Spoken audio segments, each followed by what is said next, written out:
trouve-t-il tout ce temps d'être avec nous? Néo, évidemment, est notre invité. Il va venir nous rejoindre alors que Vitality est en train d'affronter MIBR dans les blasts de CSGO. Le cofondateur historique de Team Vitality, à la tête de la team depuis le début, nous fait le plaisir d'être là aujourd'hui pour une interview. On va parler avec lui de ses projets pour la Team Vitality, de ses débuts dans la team Néo. Je t'en prie, viens t'installer ici sur le plateau. Bravo.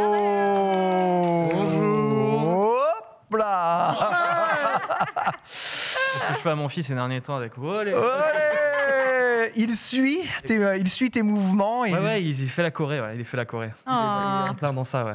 Néo, merci d'être avec nous dans cette émission. Un plaisir de t'accueillir. Un planning très chargé en ce moment pour la Team Vitality avec une communication maîtrisée et forte. On va en parler évidemment ici de tes projets et de tout ce qu'il va venir à la fois pour Team Vita sur la saison e-sport en cours et sur la saison peut-être prochaine. Mais avant ça, on va revenir un tout petit peu sur ton parcours en tant que cofondateur de la Team Vitality, d'où tu viens et tout ça. Sunday et Nanix nous ont préparé une interview. Alors, avec Nanix, tu as interviewé plusieurs fois. On se connaît un peu. On se connaît depuis un moment, ouais, c'est clair. Ouais, c'est ça. Notamment avec les foot de France. Ouais, bien sûr, quand j'étais sélectionneur. C'est ça. Voilà. Ah oui, sélectionneur. J'ai été sélectionneur d'équipe de France. L'équipe de France d'e-football. C'est assez fou. Sunday, tu vas commencer. C'est parti. Question pour Néo. Néo, tu t'es lancé quand même assez jeune dans l'e-sport. Moi, je voulais savoir, est-ce que tu avais déjà des ambitions e-sport? Comment ça t'est venu un petit peu? Comment t'es tombé dans ce milieu-là? Je pense un peu comme tout le monde, c'est un peu un accident, on va dire. C'est-à-dire que moi, j'ai l'impression que je le dis tout le temps, mais je faisais beaucoup de sport comme n'importe quel gamin ou qu'un n'importe petit garçon en province, quoi. C'est-à-dire que mes parents voulaient que je fasse un instrument et un sport, j'en ai fait, donc j'ai eu pas mal l'envie de faire de la compétition très tôt. Et puis au bout d'un moment, quand t'es passionné de médias, que les jeux vidéo, ça prend une place hyper importante dans nos vies, et je pense qu'on peut tous témoigner dans ce sens-là. En fait, je me suis dit, tiens, c'est fou, est-ce que il n'y a pas un moyen d'avoir les mêmes sensations en compétition et dans le sport que dans les jeux vidéo? Et j'ai eu une révélation sur Gears of War, qui était un jeu sur Xbox 360 à l'époque, qui était un des premiers AAA. Le Xbox Live impeccable. C'était trop bien. Ouais. Et du coup, là, à ce moment-là, quand je commençais à faire un peu du PVP, quoi, c'est-à-dire quand je joue contre des joueurs, je me suis dit, ah ouais, mais je suis peut-être un petit peu meilleur que la normale, quoi. Et c'est juste avec des doigts agiles et la possibilité d'avoir Internet à l'époque, ce qui était aussi game changer, c'est-à-dire d'avoir un ordinateur dans le salon, ce qui n'était pas forcément hyper accessible. J'avoue. Je trouvais des sites un peu obscurs à l'époque, de ladder, de ci comme ça. Et je suis tombé dedans, quoi. C'est-à-dire que je me dis, ah ouais, c'est-à-dire que je peux monter une équipe, je peux jouer, je peux faire de la compétition là-dedans. Et je peux avoir tous les intérêts du sport sans les inconvénients, c'est-à-dire me blesser, sortir de chez soi. J'aime bien cette mentalité. Est-ce que de blessure et moins de blessure? J'étais pas un très grand sportif, on va pas se mentir. Même si le sport est important pour la santé, le sport santé, je le préconise. Mais je veux dire, à l'époque, quand t'es gamin et que t'es passionné dans un truc, t'y vas à 2000% et tu t'engages à fond, quoi. Donc moi, c'était un peu plus simple, en disant, je peux rester chez moi, m'entraîner avec une équipe, travailler sur ci, travailler sur ça, et au final avoir les mêmes choses. Et est-ce qu'à ce moment-là, je pensais que j'allais en faire une carrière? Absolument pas. C'est genre vraiment, c'était juste fun. C'était fun. Et puis même, tu vois, il y avait un peu d'argent à la clé, c'était excitant, tu t'entraînais, tu avais une marge de progression, tu avais tout, en fait, ce que tu faisais dans un sport collectif, finalement, dans ton salon. Et c'était une autre époque, une autre façon de voir les choses, mais c'était hyper, c'était génial. Les choses ont beaucoup changé maintenant, tu nous en parleras. C'est une autre dimension, évidemment, l'e-sport. Nanix. Oui, Néo, si tu avais pu percer comme joueur professionnel dans l'e-sport. Ouais. Cela, je vais y arriver avec le masque compliqué, cela aurait été sur quel jeu? Je pense, c'est fou. Je pense que j'aurais aimé League of Legends, je pense. Ah ouais? Ouais. C'est un jeu qui me passionne. Tu as joué depuis le début à LoL? Non, pas du tout. J'ai découvert ça assez tard par le biais de l'e-sport. Okay. Je crois que c'était... donc plutôt tard, c'était autour du Perfect Run de Fnatic quand ils avaient fait 18-0 sur un split. Oui. Moi, j'étais sur Call of Duty et j'étais coach Call of Duty, je bingeais du Call of Duty et en fait, j'étais un peu tout ce qui était pour moi PC, c'était proscrit, quoi. C'est-à-dire que nous, c'était la guerre un peu de console contre PC, e-sport console, e-sport PC aussi. Et du coup, nous, on était dans notre coin, à bouder un peu quand les PCistes nous traitaient de demeurer, quoi. Quoi, un FPS avec une manette? On peut jouer avec des sticks, l'aide à la visée. Donc en fait, on était un petit peu en rejet de ce truc-là. Et je me souviens, c'était une SLE, on avait gagné. Et avant, il y avait une phase finale de League of Legends. Et j'avais regardé League of Legends pour la première fois. Et je me souviens avoir eu cette fracture en me disant, je ne comprends rien à ce qui se passe, quoi. Ouais, pareil. Ouais. C'est genre, Ouais. c'est féerique, il y a des explosions de partout. Ouais. Qu'est-ce que c'est ce Complètement. truc? Jamais de ma vie, je m'intéressais à ce truc de gros nerd, etc. et tout. J'étais vraiment extrême dans ce truc-là. Et puis après, en ayant vu la scénographie, le storytelling autour de Riot, tout l'engouement autour de Fnatic, l'impact du jeu, etc. Et dans un point de vue aussi structurel et entrepreneurial, c'est-à-dire que tu dis que League of Legends, c'est quand même un gros truc. Donc s'il y a une possibilité d'y aller, pourquoi pas? Et je suis commencé un petit peu à tomber dedans et à jouer. Et en fait, la plus belle porte d'accès pour League of Legends, finalement, c'est de jouer.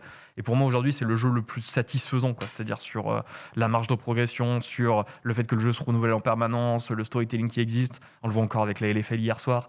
C'est un jeu qui est fascinant et je pense que c'est là où tu as le moins de redondance et de routine, en fait. Parce que ça évolue tellement que tu peux faire 10 ans et je pense que les 10 ans ne se ressembleront pas, quoi. Ils ont fait les 10 ans sans se Ouais, bien ressembler, hein, d'ailleurs. League of Legends, c'est vrai que c'est assez fou, une telle longévité pour un jeu comme cela. Nanix, à propos du foot, Ouais, parce que moi, bon, je te connaissais déjà un petit peu avant, on se connaissait un petit peu avant, mais on a bien pu papoter à ce moment-là. Tu as été sélectionneur donc, de l'eFoot de France pendant les 2 premières années, donc Ouais. au début du projet. Après, tu as laissé la main à Brian Savary, qui fait du bon boulot d'ailleurs. Très bien. Je suis heureux de l'entendre. Voilà. Tu t'es mis on va dire que tu l'as laissé les bonnes rênes. Voilà, on va dire ça comme ça. Tu t'es mis en retrait. En gros, tu préfères plutôt chapeauter que manager. Ouais. Ouais. Ouais, non, c'est-à-dire que je suis passé un peu par toutes les étapes dans ma carrière, que ça soit coach, que ça soit un peu manager, etc. Et en fait, je me rends compte que plus je vieillis, c'est un peu comme au foot, hein, au final, plus tu vieillis, plus tu recules sur le terrain. Et Ouais. ben, c'est un petit peu pareil, c'est-à-dire que moi, ce que j'aime, j'avais quelques kilos en moins. Ouais. C'est bien. Faudrait que je me remette au sport aussi, tu vois. Moi, je n'ai fait aucune remarque. Je vais me le faire. Moi, je peux le faire. Moi, t'inquiète pas, je suis dans l'autocritique, c'est l'introspection. Je vais vous laisser 80 € à la fin de la séance. Tu peux t'asseoir dans le canapé, aucun problème, vas-y. Non, bah c'est sûr que voilà, moi, ce que j'aime avec le temps, c'est d'apporter un peu plus de vision stratégique. C'est là où je m'éclate le plus. C'est-à-dire qu'aujourd'hui, j'ai de la chance d'être très loin de l'opérationnel parce que je pense que de toute manière, j'ai plus du tout la rigueur et la patience pour le faire. Et c'est des mauvaises habitudes que j'ai prises, mais c'est de la chance d'avoir une boîte bien structurée, d'être sorti justement de ces phases de croissance et d'hypercroissance dans l'entrepreneuriat pour avoir des gens finalement sur lesquels je peux m'appuyer et déléguer. Donc voilà, moi ce que j'aime aujourd'hui, c'est avoir de l'input et de l'impact stratégique et jouer un peu mon va-tout et le joker hein, sur les jeux, sur amener de la motivation, des choses comme ça, quoi. C'est-à-dire, et surtout sur l'impact un peu business et économique aussi, sur les visions que je peux avoir. Donc c'est quelque chose que je préfère maintenant et que je préférais aussi, mais c'est juste que j'étais tellement dans la découverte et dans le côté très empirique finalement de ma profession, parce que on est complètement autodidacte, comme Ouais. 90% des gens. Tu deviens un couteau suisse hein, quand tu es un peu précurseur. Et puis tu peux pas comparer parce qu'en fait tu es manager mais tu sais pas ce qu'il y a au-dessus, tu n'as jamais été vraiment dans cette position, donc avec le temps et finalement en ayant un peu gravi tous les échelons ou fait un peu plusieurs boulots à la fois, tu fais là où tu as le plus d'impact et là où tu as le plus on va dire d'épanouissement, parce que 10 ans dans l'e-sport, l'air de rien, vous pouvez l'imaginer avec 7, 8, 9 jeux, c'est quand même mentalement, il faut être quand même assez préparé. En plus, on le voit avec la place des réseaux sociaux désormais.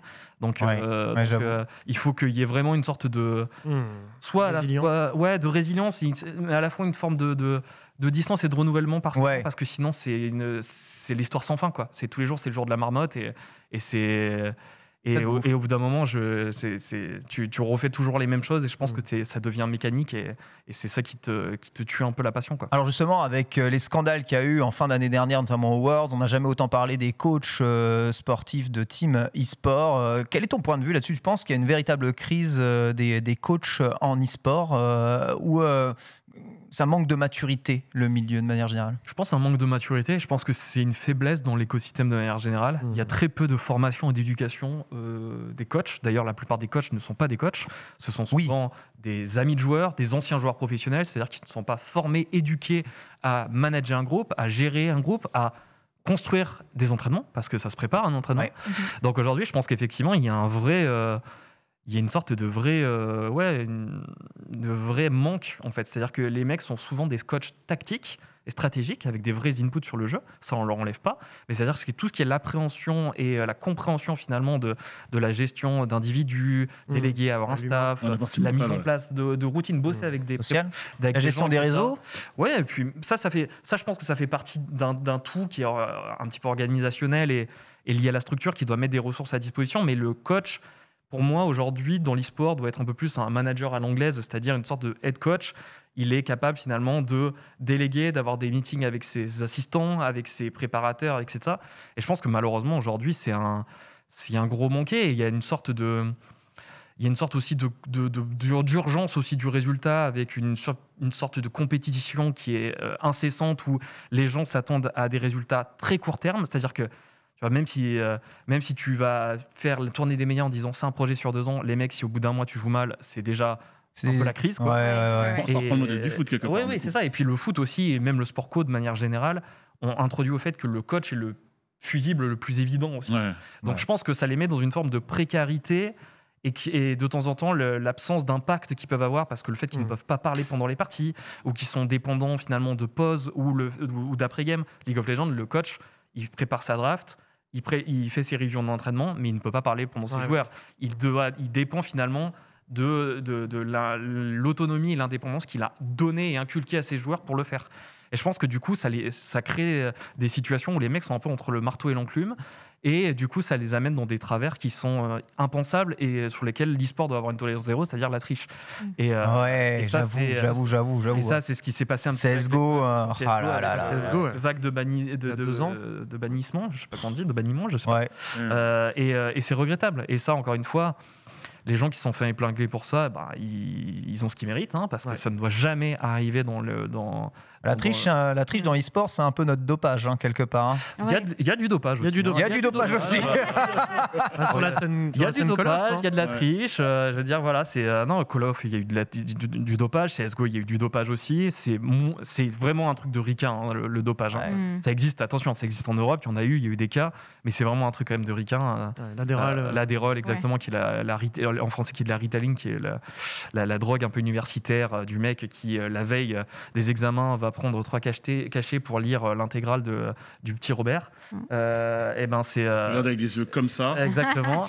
Et il a 6 yeux, le mec. Et du coup, aux États-Unis, c'est assez facile de s'en prescrire, et c'est ça qui a un peu tué certains jeux et certaines scènes compétitives. Mais voilà, c'est en tout cas la triche, qui est une tolérance vraiment zéro, et ça, c'est vraiment des choses qu'on ne veut pas voir et qu'on veut bannir. Et c'est pour ça que les éditeurs sont aussi violents et virulents. Alors Sunday, on va revenir un peu sur la jeunesse de Vitality. Exactement, tu es cofondateur historique de Vitality. Comment ça s'est passé un petit peu, la naissance de ce projet? Comment tout ça est arrivé? La naissance, j'avais un peu roulé ma bosse, mais assez modeste dans des organisations. J'avais vu un petit peu ce qui se faisait à droite à gauche, plutôt en tant que coach, manager. Donc je dépendais à chaque fois d'org chart, c'est-à-dire de personnes qui étaient au-dessus de moi, vraiment d'une sorte de...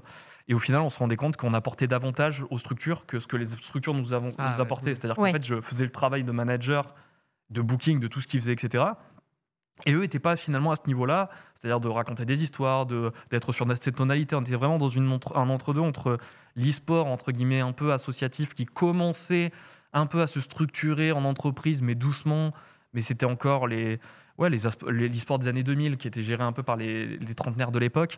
Et à cette époque-là, j'avais 20 ans, donc tu vois, j'avais une autre vision des choses. Et du coup, on a décidé de se dire, écoutez, nous, on est né avec les réseaux sociaux, on a une proximité avec le public, on a forcément un électron libre et un raccourci extraordinaire qui s'appelle Gotaga, qui nous a amené aussi tout cet amour communautaire et populaire qu'on a eu à l'époque. Et lui, il était déjà extrêmement proactif sur les streams, et c'était un précurseur, je veux dire, c'était un des premiers aussi en côté e-sport d'avoir été sur Dailymotion, d'être allé sur Twitch. Donc du coup, on était déjà un peu dans cette transparence, dans cette proximité avec l'audience, et c'est ce qu'on voulait incarner avec Vitality. On s'est dit, on va aller faire table rase un petit peu de ce qu'on a vu au passé, parce que finalement, on n'a pas l'impression que les gens arrivent à aborder ou parler notre langage, surtout qu'on venait de la console et que la plupart des grosses orgs, elles étaient quand même très PCistes. Ouais. C'était souvent des anciennes guilds ou des anciennes legacy, etc. Et tout. Donc on s'est dit, on va faire notre truc et on l'a lancé avec cette envie finalement d'être différent, de communiquer de manière différente, d'amener un ton différent. Et c'était une petite révolution pour 2013, ce qui est assez marrant. Mais c'était une autre époque et c'était une époque où l'e-sport, c'était tellement difficile à vendre. Et c'était tellement. Quand tu lançais une structure, même en ayant Gotaga qui avait des audiences incroyables, t'allais voir les marques, elles ne savaient pas ce que c'était, elles ne comprenaient pas. Et c'était vraiment redoutable, quoi. 2013, quand tu te lances dans l'e-sport, c'est Allemagne année zéro, quoi. C'est vraiment. Tout à fait. Ouais. League of Legends se lançait à peine, O-Gaming, il en était, on va dire, Au début, assez balbutiement au début. Donc, c'est vraiment. Et puis, franchement, Internet n'était pas si répandu que ça non plus en 2013 et les connexions haut débit n'étaient pas si performantes que ça. Donc, vraiment très dur d'avoir une vision d'avenir là-dessus. En tout cas, ça remonte déjà à si longtemps, presque 10 ans. Sunday, le logo. Bah oui, le logo. Ouais. Le logo de Vitality, c'est une abeille. Exact. Pourquoi Ça vient Il y a d'où des accidents des fois. Alors moi, je peux vous faire tout le bullshit marketing. J'ai des millions à investir, Néo. Voilà. Vitality, la vitalité, l'abeille et l'insecte pollinisateur à l'origine de la vie. On veut la vérité. Non, J'aime. Technique. J'aime beaucoup. Tu vois, je peux te le faire, le laïus, je le mets dans les org charts, je les mets dans les bibles, les trucs, etc., un petit peu officiels pour montrer qu'on a vraiment réfléchi au logo. Non, en fait, quand tu faisais un peu une sorte de vision et d'overview finalement de ce qui se passait sur la scène compétitive mondiale, tu avais beaucoup de bleu et de rouge. Toujours, c'était Ouais. le bleu et le rouge, Ouais, tout le temps, c'est tout le vrai. temps, tout le temps, tout le C'est temps. Souvent du noir, un peu de vert. On se dit, c'est un manque de jaune. Et le jaune, c'est quand même une couleur qui Ça est flash. criarde, quoi. Ah ouais. C'est Oui, ça, oui, c'est oui. soit Super Saiyan. soit De ouf. t'adores, soit tu détestes, quoi. Ouais. Je le vois. C'est très dynamique, quoi. Et on s'est dit, c'est cool le jaune, ça nous plaît bien. On avait déjà l'ambition du nom, parce qu'en gros, c'est un clin d'œil. La première équipe compétitive de Gotaga s'appelait Vital. On voulait pas reprendre ça, donc on a dit, allez hop, on va mixer ça, on va dire Vitality. Donc on a dit, on veut du jaune, un truc avec Vitality. On a laissé carte blanche à un graphiste de l'époque, David Grousset, big up à lui, qui nous a fait cette version du logo. Et on l'a regardé, je me souviens, on ouvre le mail, on regarde le mail comme ça, on fait oh, c'est de la merde. Oh merde. Oh non. Je te jure que c'était chier. Je te jure que c'était bon. Et puis après, on a regardé le truc, on se dit ah non, c'est bien, on aime bien. Et après, derrière, on l'a mis sur un maillot, on l'a mis sur des trucs et tout. On a quand même un petit peu digéré le truc. Parce qu'en fait, on était tellement dans l'ère de la mascotte, avec le tigre qui est comme ça, avec le machin et tout, qu'en fait, on n'était pas prêt à avoir un truc un peu figuré, qui peut être un peu plus flat, etc. Donc lui, il était déjà un petit peu précurseur, même si le logo a bientôt 10 ans. Mais, et du coup, on l'a commencé à le mettre sur des mock-ups de maillots, sur des trucs, sur des sites. Et à chaque fois, ça marchait bien. Et on s'est dit, et vraiment, c'est de la merde, c'est transformé, c'est mortel. En une heure après, en une heure après, on s'est dit, en fait, c'est mortel. C'est juste qu'on était tellement pas conditionné à ça, habitué à autre chose, que tu as tout de suite ce truc un peu pédant ou même extrême de dire, je rejette, c'est nul. Alors que non, c'était juste différent et au final, on en est très content. Et ça a mis une heure, entre guillemets, pour finalement convaincre tout le monde et de se dire, en fait, c'est mortel, quoi. Trop fort. Logo historique Nanix. Quel est le titre qui te rend le plus fier chez Vitality? Le titre? Le titre. Oh là là. Il y en a pas mal, hein. Ouais, il y en a eu des beaux. Il y en a plein. Le premier, il est différent parce que le premier, c'est une confirmation. Je le dis souvent, mais 2013, on vient de se créer. On devient champion de France devant 3000 personnes. C'est la première fois qu'on joue devant du public. Tout le monde est pour Vitality. J'avoue, c'est des souvenirs. C'était incroyable. Tu vois, c'était une Paris Games Week avec un WC. Et à l'époque, on était la hype du moment. Tu vois, donc tout le monde avait entendu parler de Vitality, qui fait le truc. Même s'ils n'avaient pas forcément conscience de ce que c'était, ils se disaient oh, c'est Vitality, c'est cool, allez, let's go, on va supporter pour eux. Du coup, on avait vraiment un raz-de-marée de personnes qui étaient pour nous pour ces compétitions. Et quand on a gagné le titre de champion de France, qui était pas le titre le plus difficile à gagner parce qu'on avait vraiment plus, à l'époque, quand même un peu plus de talent, on va dire, que la moyenne en France. Mais c'est juste la confirmation et la consécration de se dire c'est ça que je veux faire toute ma vie, en fait. C'est-à-dire cette communion avec le public, cette adrénaline-là et cette goût finalement de la victoire, tu te dis En fait, ma vie, je veux que ça soit ça, quoi. Je veux continuer de partager ça avec du monde, de vivre ça avec mes potes, avec qui on s'est entraîné dur et avec qui on a bossé, etc. Et ça te donne une sorte de validation, là où pendant des années, t'as même le chauffeur Uber, t'as même pas envie de lui dire ce que tu fais, quoi. Tu lui dis, je suis étudiant, Dans l'événement, laisse-moi tranquille, quoi. Mais c'est un petit peu ça, donc ça a été... ça a été génial, quoi. C'était fou à l'époque. On revoit quelques images justement d'époque là-dessus. Je comprends la ferveur du public français. C'est aussi quelque chose qui fait vraiment plaisir. On a vécu des Stunfest avec des finales extraordinaires aussi remplies de personnes comme les ça. Worlds de LoL. Les Worlds de LoL. Incroyable aussi. l'ambiance. L'ambiance qu'il y a aujourd'hui sur les matchs de LFL ou sur les grandes compétitions e-sportives en France, ça fait plaisir. On a un très très bon public. TPK, tu as préparé une petite interview croisée, un principe très simple, interview ping-pong, des questions très rapides, 2 réponses. Voilà, tu réponds le plus rapidement possible, une réponse ou l'autre réponse. Ce que je vous ai pas dit, c'est que vous voyez, moi j'ai mon téléphone là, avec le match de Vitality sur CSGO. Mais oui, bien sûr. Donc, depuis tout à l'heure, la transpiration. Je fais des réponses longues, comme ça je peux zioter ce qui se passe. Donc là, tu me demandes d'être réactif alors qu'il y a 14-10. Ok, je vais essayer. Il y a 14-10 sur 2-2. On va te on te l'affiche comme ça, t'es tranquille, d'accord? Il faut que je regarde TPK dans les yeux, que je sois sérieux. 14-10 sur 2-2-2, c'est le moment MIBR en plus, ça croque sous la dent normalement. Bon, alors, du coup, il l'a très bien expliqué, notre cher host ici même, donc une interview somme toute relativement rapide, tu vois, on va vite pouvoir retourner dans le match de Vita après. 2 réponses possibles, seulement 2. Ok. L'Europe ou les États-Unis? Europe. Voilà. Très bien. Il a déjà compris. Interview finie. Donc, déjà, si tu demandes les deux, et la réponse est claire. Voilà, déjà la réponse est claire. Donc toutes ces questions-là, tu vas devoir choisir entre soit Europe, soit États-Unis. À chaque fois, l'une des 2 propositions. C'est ça le concept. Exactement. Bonjour, c'est quoi le lunch play? Bonjour. Qui êtes-vous? Bonjour, enchanté. Je viens de comprendre les règles. Ravi de faire ta connaissance. C'est Ken Bogart. C'est Cameron, c'est Patrick Bruel. Ça, on les répète. On n'a pas envie de mettre mal à l'aise. C'est parti, tu es prêt? Je suis prêt. Très bien, c'est parti. Première question. L'e-sport, tu dirais que ça se joue surtout en Europe ou aux États-Unis? En Europe. D'ailleurs, laquelle de ces régions a été pionnière selon toi? Europe. Si je te donnais un billet d'avion, tu partirais vivre aux États-Unis ou tu resterais en Europe? Europe. Ouais. Sur CSGO, quelle est la région la plus gratos selon toi? États-Unis. Ça dépend. Mais en compétition, c'est pourri. Sans gratos. Niveau gastronomie, d'ailleurs, tu préfères l'Europe? Ouais, l'Europe. Quelle est la région qui se la pète le plus? États-Unis. De quel continent provenait Charles de Coulon qui a établi les lois quantitatives d'attraction électrostatique et magnétique? Il y a un piège ou pas? Allez, Europe. Bien sûr, il est européen. Ouais. Tu préfères les casteurs européens ou américains? C'est dur à dire européen quand même. Où ai-je le moins de chances de trouver des Kinder Surprise dans les magasins? Aux États-Unis. Bien sûr. Tu considères avoir passé plus de temps où? Pour l'e-sport, évidemment. Ouais, en Europe. L'avenir de l'e-sport League of Legends se situe où? Europe. Et l'avenir de l'e-sport Farming Simulator?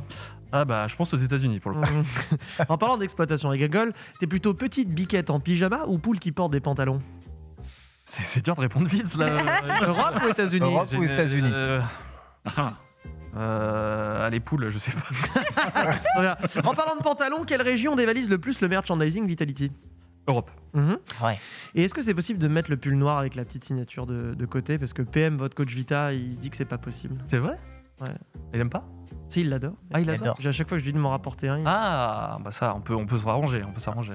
Oh là là. On peut faire un délire spécial à Webedia. Oh là là. Ça m'intéresserait. Non. Merci beaucoup, Néo. Merci beaucoup, Néo. On sent quand même très ancré dans la culture européenne. Tu parles d'Europe beaucoup, pas forcément de France pour toi. Il n'y a pas de rayonnement réel français de l'e-sport. Il faut voir plus grand. Non, je pense que c'est important. On a un ancrage national quand même qui est fort avec beaucoup de joueurs francophones. On s'est jamais caché. Et c'est quelque chose qu'on développe depuis longtemps. Maintenant, c'est vrai qu'il faut... On plafonne un peu, on va dire, en France de manière un peu vulgaire, quoi. C'est-à-dire que maintenant, il faut qu'on s'élargisse et qu'on devienne un peu plus international. Donc, ça fait partie des objectifs. Et forcément, l'Europe est en ligne de mire avant de conquérir le monde. Je pense qu'il faut faire les choses un peu de manière graduelle. Donc, France, Europe et le monde. TPK parlait justement de cette veste qu'il aimerait avoir parmi tous. On aime tous avoir cette veste. Ces vestes, ce genre de logo, les logos brodés comme ça, c'est très la veste à l'américaine de football américain. La veste universitaire. Il y a des choses qui t'ont inspiré quand même sur les modèles américains sportifs. Oui, non, et puis je suis un peu dur et peu biaisé forcément parce qu'on est une top équipe européenne, donc forcément on va avoir un peu plus d'affinité et d'atomes crochus. Mais je pense qu'il y a des super choses aux États-Unis. C'est plus un pays un petit peu d'influence où le modèle finalement des ambassadeurs et influenceurs côté e-sport est bien plus poussé. Et je pense que dans l'entertainment de manière générale, c'est quand même bien plus supérieur bien plus supérieur qu'en France, qu'en France ou même en Europe, je trouve, parce qu'ils ont une force aussi, c'est qu'ils ont l'unité de la langue. La France, l'Europe, l'Europe, c'est quand même un pays fragmenté, avec la France qui est très fort, l'Espagne qui est très fort, l'Italie qui est très fort, et on parle un peu tous mal anglais, on va pas se mentir, tous les pays latins. Pas toi. Pas nous, mais je vous intègre avec moi. Mais, merci. Mais je veux dire, le A quand même. France, Italie, et on a gagné. Yes. Donc voilà, on parle un peu tous mal anglais, donc c'est compliqué. Donc voilà, donc on va tous, la France va être un peu plus sur la francophonie avec la Suisse, la Belgique, etc. Donc on arrive mais bon, le marché américain de manière générale est quand même hyper important et c'est une influence importante aussi pour nous. On va pas se mentir. Sur ce qu'ils font dans le streaming ou même dans l'événementiel, dans l'événement. 100 Thieves, par exemple, qui est une équipe américaine, qui est un ancien joueur Call of Duty. Ouais. Et c'est ça qui est marrant, c'est que tous les mecs de Call of Duty, où on se faisait un peu vanner, etc. et tout, au final, on a tous bien réussi. Ouais. Tu regardes Nadeshot, il gère 100 Thieves. Optic Gaming, ils sont toujours en place. C'est des mecs qui ont Face Clan, j'en parle même pas. C'est quand même vachement d'équipes console où on se foutait un peu de notre gueule et qui finalement sont encore dans l'industrie parce que dans cette génération-là, cette génération un peu 2013, c'est finalement l'essor de YouTube et YouTube Gaming qui a quand même vachement poussé. Il y avait toute l'histoire entre justement Optic qui avait créé un empire de YouTube avec c'était face à FaZe. C'était la grande rivalité Optic FaZe qui était exceptionnelle. Et d'ailleurs, Gotaga vraiment baigné dans cette culture YouTube. Je m'en permets une petite si c'est possible de question. Mais tu penses que c'est finalement le point de départ de l'e-sport, c'est la VOD sur YouTube bien des manières. En tout cas c'est Diablo X9 en partie, sincèrement oui. Je pense que il y a toute cette génération de youtubeurs finalement qui nous ont tous fait aimer le gaming et ces mecs-là sont allés un peu plus dans l'affrontement, le online, le multijoueur. Et toute ce pont de génération de gamins finalement qui sont nés sur console, qui ont eu que la console, qui n'étaient pas des PCistes, je pense qu'ils ont découvert aussi un petit peu tout cet univers comme ça. Et l'air de rien, l'impact de YouTube Gaming sur cette génération Call of Duty, elle a été extraordinaire. Comme finalement, je pense que l'impact de Twitch aujourd'hui est extraordinaire aussi sur l'écosystème. Je pense que la réussite de K-Corp aussi, c'est parce que ça y est, la communauté Twitch, qui est l'équivalent de YouTube Gaming en 2013, fait que ça explose et qu'il y a des communautés ultra engagées auprès de personnalités ou auprès d'influenceurs qui sont derrière et qui émergent. C'est tellement paradoxal ce que tu dis, étant donné que Twitch est fondé à la base sur la diffusion e-sportive d'événements. Mais ça a été finalement détourné et pour du gaming, pour même du talks, on le voit, etc. Et je pense que maintenant, c'est tellement grand public et mainstream, et j'ai l'impression que vraiment, il y a des communautés maintenant entières hyper engagées auprès de personnalités, etc. Et c'était le cas pour Call of Duty et Vitality. Gotaga avait déjà sa communauté, il était pris sous son aile par les Mister LV12, les Diablo X9, les Wartech de l'époque. Et c'est ça qui nous a permis finalement de mettre j'en ai marre avec les anglicismes, je suis désolé, mais de l'awareness ou de la prise de conscience finalement avec l'e-sport et la compétition. Et c'est comme ça qu'on a eu un petit peu notre première hype et que Vitality s'est construit. N'oublie pas ses origines. Évidemment, on va parler un peu du présent et de l'avenir avec toi, Sunday. On va partir même dans le tout est possible. Je te donne actuellement une baguette magique. Let's go. Et est-ce que du coup, il y a un milieu e-sport dans lequel tu aimerais voir Vitality se développer un jour si tout était imaginable, admettons Animal Crossing e-sport apparaît, tu peux décider, on lance... S'il y a des jeux qui peuvent devenir e-sport. Les jeux de baston, évidemment. Ou même des jeux existants. On va, s'il te plaît. Moi, j'aime les jeux. Quoi que tu me diras, Street Fighter, ça peut se jouer par équipe. Oui. Qu'est-ce que j'ai...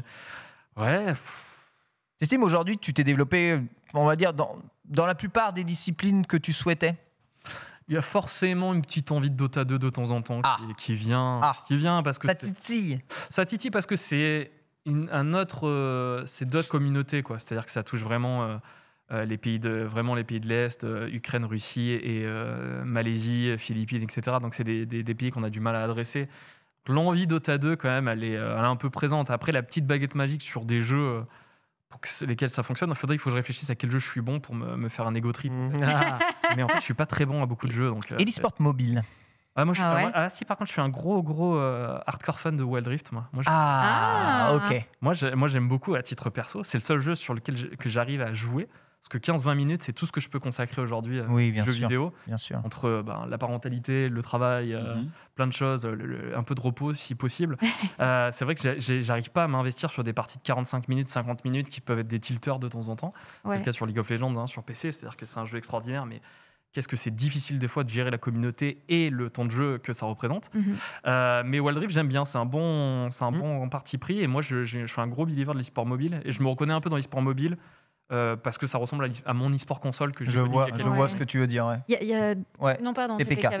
Je vais juste dire que justement cette année Riot Games a confirmé le déploiement d'un véritable World Tour de Wild Rift. Vita quand il participait. C'était Horizon Cup l'année dernière. Est-ce que Vita, on sait qu'il y a des places, il y a des slots pour les équipes IMEA cette année. Est-ce que Vita, ça serait j'exclus pas. Je pense sincèrement que cette année on est dans une année d'action, de résultats.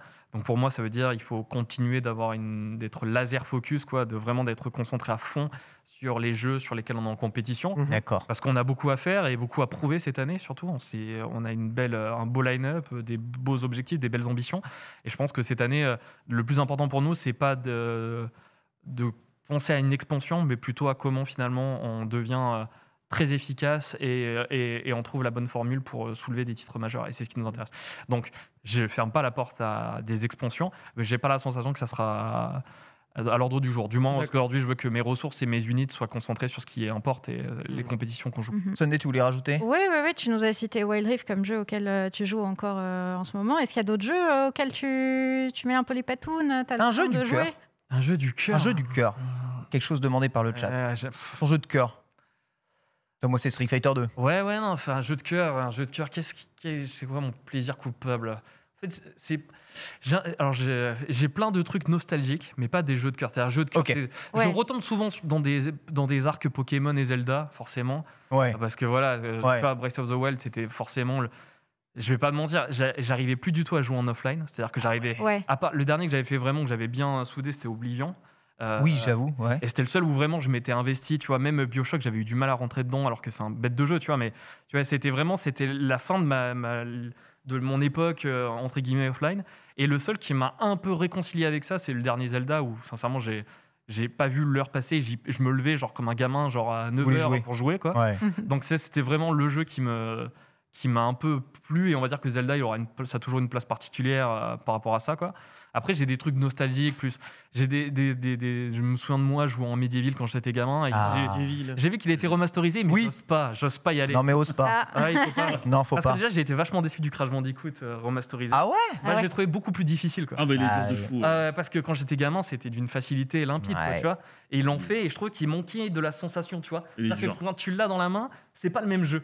Et du coup, j'ai l'impression que c'est comme les films de George Lucas, Tu les as vus quand t'es gamin, et puis il a tout changé. Il a mis des effets spéciaux de partout. Tu parles de la deuxième trilogie. Il a mis des effets spéciaux partout, et du coup, tu retrouves plus un peu la nostalgie de l'enfance ou ce truc un peu merveilleux qu'il y avait. Parce que d'un coup, tu dis putain, mais ce gars, il était. C'est vrai que la République, elle ressemblait pas vraiment à ça. Il y a ce truc-là où, quand je jouais à Crash Bandicoot, Dieu sait que j'aime Crash Bandicoot, mais j'avais pas les mêmes feelings et je suis pas allé. Alors que par exemple, Spyro, j'y suis allé. Tu disais que votre truc, c'est les jeux par équipe. Aucune chance de voir Vitality s'intéresser aux jeux de combat du coup un jour? On s'est intéressé, on était à une époque un peu sur Street, sur lequel on a eu un titre de champion de France par équipe et on a été vainqueur de la Gfinity aussi par équipe. Oui, c'est vrai. On a eu deux beaux succès sur ce jeu-là, qui faisait partie d'un circuit. Après, le problème, c'est que c'est encore une fois, c'est pas assez d'expertise de notre côté. Je pense que on avait eu Hurricane à un moment donné aussi. On avait eu Hurricane. Et en fait, je pense qu'on n'avait pas un monsieur Street Fighter ou un monsieur rien pour porter ça, qui était capable d'apporter cette légitimité-là. Et encore une fois, je pense que c'est des jeux, c'est des communautés que j'adore, que je respecte. J'en ai fait plein. Je veux dire qu'à l'époque, avec Alpha Arena, qui était à 4, on avait fait beaucoup d'événements autour de Street parce que ces mecs, c'était les plus gros believers de Street de l'époque. Donc je vois l'impact de la communauté et la legacy qu'elle a représenté, mais je trouve que c'est un peu loin de notre ADN et on manque d'expertise. Et quand je fais quelque chose, j'aime pas trop faire des trucs on va dire approximatifs, quoi. Donc on a coupé ça, quoi. Du coup, le jeu de combat Riot Games qui s'est annoncé et qui s'est montré avec votre grosse expertise League of Legends et finalement des atomes crochus, c'est pas ça la prochaine étape pour Vita pour se remettre dans les jeux de combat? Pourquoi pas? Il faut voir. Je dis Riot, c'est différent parce que Riot, ils ont quand même un modèle et un savoir-faire sur les franchises et les modèles e-sport qui sortent du commun. Donc si d'un coup tu as l'impact et l'appui de l'éditeur qui réfléchit à son jeu de faire un jeu e-sport. Permet une mise en avant aussi des équipes, permet d'avoir vraiment des choses qui profitent à une team e-sport derrière. Pas de faire une team e-sport pour faire une team e-sport. Non, c'est ça. Donc pourquoi pas? Après, encore une fois, je pense que encore une fois, on a beaucoup sur la table et beaucoup dans notre assiette. Donc je pense qu'il faut se concentrer sur ce qu'on a déjà, et je pense que c'est des beaux challenges. Et je vois déjà les fans, quand ils me mettent le planning tous les jours en me disant « Oh, quelle journée e-sport !» Ça commence à 13h, ça finit à 21h ou 21h30. Donc les mecs aujourd'hui qui suivent Vita et qui aiment Vitality, ils peuvent regarder de l'e-sport de 13h jusqu'à 21h. Donc il faut qu'on le regarde aussi nous, donc ça fait des grosses journées aussi, quoi. Nanix, à propos justement des mouvements faits par Vitality ces derniers temps. C'est vrai que de base, Vita est structure e-sport, mais il y a eu de l'influence, beaucoup, c'est la structure. Il y a eu aussi le push et la volonté de promouvoir la Web TV. Et on a l'impression, sur les dernières annonces, qu'il y a un gros retour, en tout cas en termes de politique de com, sur la scène e-sport. On se ressent sur la scène e-sport. Est-ce que Vita, aujourd'hui, on peut se dire que c'est un peu des trois, un peu plus de l'un des trois que j'ai cités, c'est-à-dire l'influence Web TV ou vraiment la scène e-sportive, ou vraiment c'est vraiment focus, résultat, comme tu disais à un moment donné, titre majeur? Non, je pense que c'est important toujours de garder une forme de proximité avec son audience. Je pense qu'aussi, il y a des personnes aujourd'hui qui gravitent autour de la structure, et c'est la beauté aussi du gaming, et même qui est devenu vraiment un bien culturel à part entière, quoi. C'est-à-dire que ça gravite un peu autour de plein de formes d'art, et même l'e-sport, en fait, c'est même pas une niche dans une niche, hein. Ça fait partie finalement d'un écosystème où on voit où les uns et les autres se nourrissent. Donc, je pense que c'est important d'avoir des ambassadeurs et des personnes qui sont un peu plus disponibles que les joueurs, parce que le joueur, son rôle quand même, c'est de s'entraîner et d'être performant. Et là où l'ambassadeur, lui, va être là pour incarner les valeurs, incarner cette proximité avec l'audience, et de temps en temps aussi permettre aux joueurs de souffler un peu sur les sollicitations, que ce soit médias ou sponsors, parce que l'air de rien, même si ça fait partie de leur quotidien et de leurs droits et devoirs, ils ont besoin aussi de se ménager, parce que c'est des saisons qui sont souvent complexes. Donc d'avoir de l'influence et de l'ambassadeur, c'est clé pour nous, parce qu'en plus, c'est une façon aussi de d'ouvrir le cercle pour que Vitality soit un peu plus répandu et un peu plus connu pour ce qu'elle est. C'est obligatoire aujourd'hui pour une team e-sport? Je pense que c'est obligatoire, parce que en vrai, si tu communiques que sur tes défaites, victoires, et que sur la gestion de tes mercatos, les choses comme ça, en fait, c'est un turnover qui est permanent, c'est un peu répétitif. Donc avoir des personnes sur lesquelles tu peux t'identifier, avoir des ambassadeurs qui comprennent les valeurs et les enjeux de la marque, qui peuvent les communiquer, les témoigner, et qui en plus amènent un nouveau pan de communauté que tu ne touches pas toi-même, parce que toi, tu es quand même vachement hardcore, spécialisé, expert. Je trouve que c'est nécessaire, parce qu'il faut élargir le cercle, et c'est comme ça qu'on va convertir. C'est pas un joli mot, convertir, mais c'est comme ça au moins qu'on va séduire plutôt. Aujourd'hui, l'e-sport sans influence, c'est plus possible? Je pense que c'est un mélange des deux, en fait, on le voit, hein. Je pense que c'est un savant mélange, c'est-à-dire qu'aujourd'hui, tu as des joueurs e-sport qui sont des tops influenceurs, ou des joueurs e-sport qui deviennent des streamers et qui d'un coup explosent dans ça, mais je pense qu'au final, c'est un mélange des deux, c'est-à-dire que l'influenceur de base va toujours vouloir amener un peu plus d'expertise sur des jeux, et va se nourrir finalement de l'e-sport ou de joueurs pro.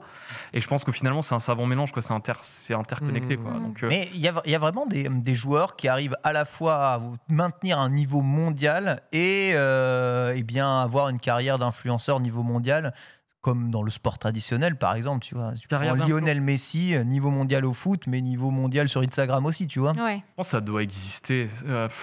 Dans le streaming, oui. Tu vois, par exemple, typiquement, je pense à Yonkos de G2, qui est le jungler de G2, qui est aujourd'hui est toujours un des meilleurs de la ligue. Qui aujourd'hui, quand il fait des streams, il est très régulièrement à 10 000 viewers, et le mec, il stream absolument tous les jours, quoi. Tu vois, ça lui demande beaucoup de rigueur. Il le fait en dehors de ses entraînements. Mais je trouve que lui, par exemple, c'est un modèle de joueur qui a son après-carrière déjà toute tracée, parce qu'il a déjà son audience, c'est déjà un super entertainer. Après, il s'est bien staffé parce que il fait son stream le matin et après ses équipes à lui qui payent vont faire toutes les déclinaisons de TikTok, etc. et tout. Mais le mec, franchement, roule sa bosse et c'est plutôt remarquable ce qu'il fait. Mais après, c'est pas un influenceur dans le sens où il fait de l'OP tous les 2 jours. Il doit être en stream ou il doit faire des marathons ou fait du caritatif. Son vrai taf, c'est être compétitif et d'être bon, quoi. Donc je pense que c'est difficile de mêler les deux de front, à part si par exemple tu es dans un jeu un peu solo. Par exemple, je pense que FIFA, ça pourrait être complètement plausible, quoi, tu vois. Parce qu'au final, un joueur FIFA, il doit s'entraîner 1 heure par jour ou 2 au max, quoi, ou 2 heures par jour. C'est gentil. Ouais, mais c'est vrai, mais c'est la vérité. Et après, c'est le jeu qui joue pour lui de toute façon. Un petit peu plus que ouais, non, mais je veux dire, en quali ou en conti, tu vois ce que je veux dire. Par rapport à d'autres jeux, d'autres tu vois ce que je veux dire. Les mecs, bien sûr, qui vont jouer 3, 4 heures, 5 heures par jour, tu vois ce que je veux dire, parce que c'est leur passion, c'est leur jeu, etc. Ils vont faire du. Mais je veux dire, contre d'autres pros, ou bosser, j'en sais rien, des coups de pied arrêtés, etc. Ouais. Franchement, je les vois, les miens. Des fois, ils savent pas tirer les pénaltys, quoi, tu vois, sans leur manquer de respect, tu vois. Non, mais tu peux leur manquer de respect. Non, mais je vais les défendre un peu. C'est pas le jeu ou sa méta qui fait que tu peux entraîner certaines parties, certaines mécaniques. Mais non, mais tu vois, il y a un truc sur des jeux sur lesquels il y a des mauvaises habitudes et il n'y a pas une culture de l'entraînement, tu vois. League of Legends, c'est militaire. Le lundi, tu as le planning du coach. Tu sais que tu as des blocs. Tu as un PowerPoint avant le début de la partie où tu sais que aujourd'hui, on va bosser. Essentiellement sur le Nash et comment on set up la vision autour du Nash. Et en fait, en gros, peu importe le résultat, tu peux prendre 4 ans à l'entraînement, ils s'en foutent. Eux, ce qu'ils vont regarder, c'est jusqu'à la minute 20 ou 23. Est-ce qu'on a réussi à faire ça? Est-ce qu'on a appliqué ça avec la draft qu'on avait? Et du coup, les mecs vont bosser des trucs très spécifiques. Et ça n'existe pas sur certaines formes d'e-sport.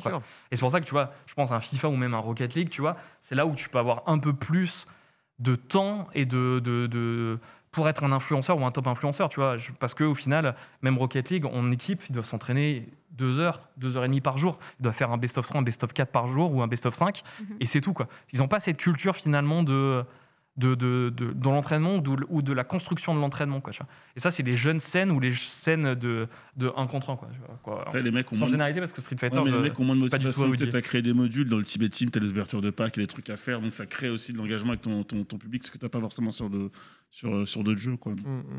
On va parler un tout petit peu cinéma, Nanix aussi. On a vu les derniers trailers de Vitality qui sont extraordinaires, vachement bien réalisés, ultra bien mis en scène. Des questions peut-être par rapport à ça? Ouais, tout à fait. J'ai cru comprendre que tu étais fan de cinéma. Ouais. J'aime beaucoup le cinoche. À quel point cela joue dans les prods de Vita? Parce qu'à chaque fois, on va pas se mentir, je vais pas faire le fanboy, voilà. Mais au moins sur les prods Vita, les annonces de joueurs, il se passe toujours quelque chose. Ouais. Non, moi, forcément, j'en viens. C'est-à-dire que j'ai eu la chance de travailler dans le secteur quand j'étais jeune.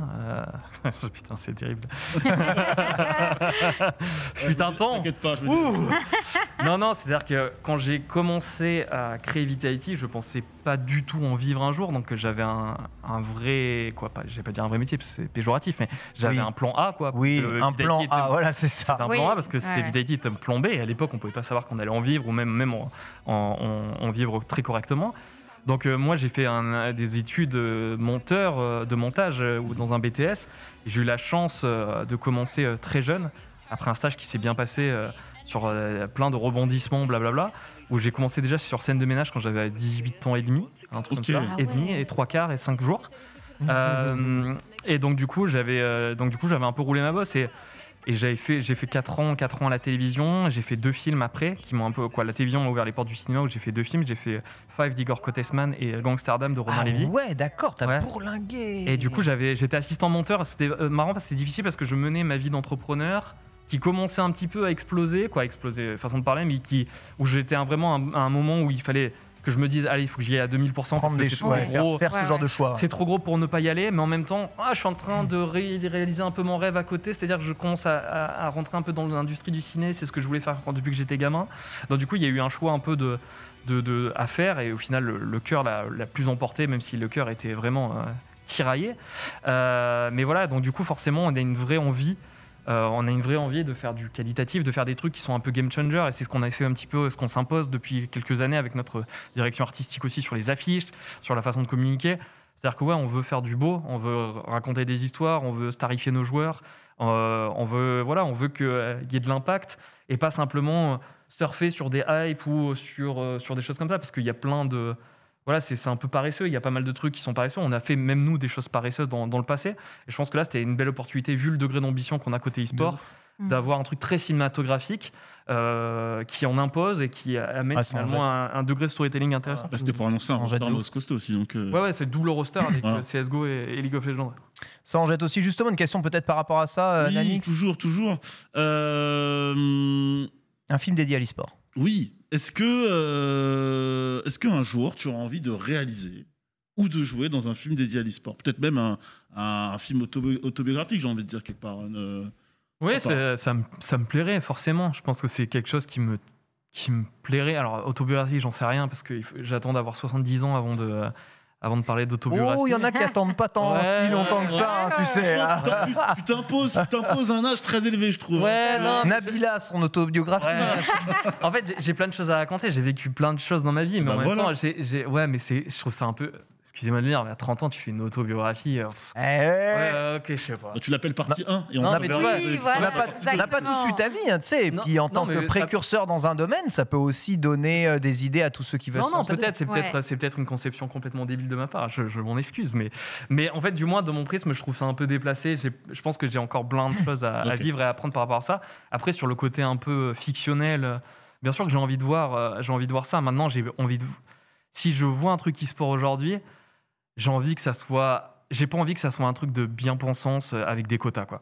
C'est-à-dire que, tu vois, je veux vraiment que ça aborde vraiment le truc assez abrupt, un peu réel du truc, qui répond à des problématiques qui doivent être adressées, la place de la femme dans l'e-sport, le dopage, des choses qui font partie finalement de cet écosystème et qu'il faut pas absolument mettre de côté pour dire regardez comme c'est beau, etc. et tout. Mais je pense qu'il faut vraiment... Il y a un truc un petit peu justement de to-do list et de checklist sur les plateformes aujourd'hui où il faut absolument ça ou ce type de personnage ou ce truc-là et tout. Et donc du coup, si effectivement ça arrive, ce que j'aimerais vraiment, c'est voir peut-être une période de la génération ou une période de l'e-sport à un moment donné avec ses faiblesses et ce côté un peu très réel de la chose. Un biopic ? Non, non, je sais pas ce que ça peut être, j'ai pas d'idée, mais quoi, j'ai pas d'idée. J'ai plein d'idées, forcément, mais en tout cas, c'est sûr que c'est quelque chose que j'aimerais voir, mais j'aimerais que ça me parle. C'est-à-dire que j'aimerais à la fois que ça parle à l'hardcore qui était là et l'OG qui était là il y a 15 ans ou 20 ans, mais en même temps, ça puisse parler aussi aux pères de famille qui veulent le voir avec sa petite fille ou son petit garçon qui ne comprend pas. Ouais. Donc en fait, j'ai envie qu'il y ait une forme d'expertise dans ce truc-là et tout, et donc forcément, je pense que c'est... Il faudrait que ce soit toi qui le réalise, du coup. Je sais pas si j'en ai les capacités, mais en tout cas, ce qui est certain, c'est que si un projet vient, je serai heureux d'y participer et d'amener, j'espère, un peu d'authenticité. Et c'est ça que j'ai envie de voir. C'est le mot que j'ai envie d'utiliser. Ouais. Pour terminer, on va parler du futur et des objectifs de Vitality. Quels sont les objectifs de Vitality pour l'avenir et tes objectifs perso ? Les objectifs de Vitality, c'est assez simple. C'est que je pense qu'on a des line-up galactiques sur CSGO et League of Legends. Et il va falloir trouver le bon équilibre, la bonne balance pour les amener au titre majeur, c'est-à-dire les LEC, potentiellement les Worlds ou le plus loin possible dans les Worlds pour League of Legends et majeur côté CS, sinon cruellement. Donc ça, c'est vraiment ce qu'on a envie de faire et ce qu'on a envie de travailler au quotidien. C'est réalisable, les Worlds, tu penses, à LoL ? Gagner, j'ai envie de te dire oui, parce que parce que c'est mon rêve et c'est parce que ce que j'ai envie c'est le titre qui, je pense, me ferait pleurer comme un bébé. Voilà, donc c'est sûr que ça, c'est un rêve que j'ai envie. Maintenant, c'est extrêmement dur et il y a plein de paramètres qui rentrent en compte. Mais je pense que si on a un déclic et cette équipe se met à fonctionner, je pense qu'il ne faut pas avoir peur d'avoir de l'ambition. Et je pense que cette équipe... elle a la capacité du moins d'y prétendre et d'y rêver. Maintenant, il faut que ça se déclenche, quoi. Et ça, il faut qu'on le crée, qu'on le travaille, qu'on l'alimente. Et il y a plein de choses qui font qu'une équipe, même si sur papier, tu as les 5 meilleures individualités ou des joueurs hors pair, si tu ne trouves pas le lion ou la façon de bien créer cette alchimie, ça ne fonctionne pas. Donc il y a plein d'enjeux. Mais c'est possible. Comment tu vois l'avenir de l'e-sport dans les années à venir ? Est-ce qu'on va rester entre nerds ?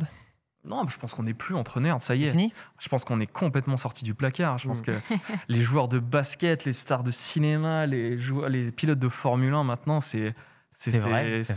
nous trouvent trop cool, veulent être potes avec nous, nous follow sur Instagram. Donc non, c'est la revanche des nerds, au contraire. C'est genre... Et en même temps, j'ai envie de te dire, revanche oui et non, c'est juste que on avait l'impression qu'on était des geeks et on n'osait pas trop en parler par pudeur naturelle. Je me souviens, moi, au collège ou au lycée, je n'osais pas dire vendredi, les gars, pas de teuf pour moi parce que j'ai un game battle sur Gears of War jusqu'à 2 du mat. J'osais le dire, j'avais pas d'amis. Et je suis deuxième du ladder. Et quand t'étais premier du ladder, tu disais partout, je suis champion d'Europe et toi. Alors que tu vois, t'étais premier sur game battle. Quoi, mais c'est. Tu vois, et en fait, c'est. Quand j'en parlais, en fait, les gens trouvaient ça cool, mais sauf que t'as une sorte de pudeur et de censure naturelle de dire non, je suis un nerd, je vais être un ringard, on va mettre une étiquette et tout. Désolé. Alors que maintenant, aujourd'hui, c'est trop cool d'être un gamer. Je veux dire, c'est trop cool d'être streamer, c'est trop cool d'être youtubeur, c'est trop cool d'être joueur pro.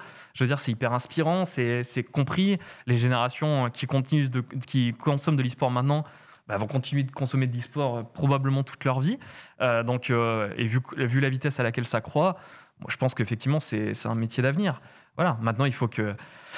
C'est quand même pas mal de ressources et c'est pas mal un gouffre à pognon, on va pas se mentir, on va le dire aussi pour les équipes. Hein, donc, il va falloir aussi travailler le modèle et que ça soit un peu plus vertueux. Mais pour créer aussi vraiment un équilibre... Et un équilibre aussi sur le semi-pro et l'amateur, parce que tu vois les écarts de budget entre Vitality et potentiellement les mecs derrière. C'est déjà hyper abyssal, quoi, tu vois. Donc ça, L'e-sport pour toi, l'avenir, c'est toujours CSGO, League of Legends, les jeux qui drivent l'e-sport. Tu vois d'autres disciplines balayer celle-ci un jour? C'est compliqué, hein, parce que regarde, CS 20 ans, League 10 ans. 10 ans, Tu vois, je veux dire, il n'y a que Fortnite qui a réussi un petit peu à bousculer ce truc-là. Mais n'en a pas vraiment voulu. Ouais, c'est parce que Epic a fait un Epic fail, mais ils peuvent quand même réappuyer sur un bouton à n'importe quel moment avec un skin de Dwayne Johnson et n'importe quoi pour dire let's go, tu vois, genre... Une production Netflix. Exactement. Non, mais tu vois, c'est ça qui est trop fort avec Fortnite, c'est que tu vois, tu dis putain, Fortnite sont en train de crever, mais si demain ils s'y mettent à 2000%, ils défoncent tout le monde parce qu'ils ont une base de joueurs, ils ont converti tout le monde, c'est un jeu hyper grand public, donc je pense qu'il faut pas enterrer le soldat Fortnite, il reviendra. Mais ouais, c'est difficile à prévoir, quoi. Et en même temps, j'ai envie de te dire, les mecs qui sont déjà en place, ils sont tellement toujours au top de leur game, quoi. League of Legends, chaque année, t'as la petite mise à jour. Tu as l'impression que tu dois redécouvrir le jeu. CS, c'est indémodable et au final, c'est un truc de puriste, pur et dur. Et de temps en temps, des challengers, Valorant, c'est intéressant. Je pense qu'ils ont une bonne approche du truc. Ça offre une sorte de compromis. Et ça a fait un peu du mal à Overwatch dans une autre mesure. C'est pas du fast FPS, mais c'est quand même très... Il y a de l'ulti, quoi. Merci beaucoup, Néo, d'être venu sur le plateau répondre à nos questions.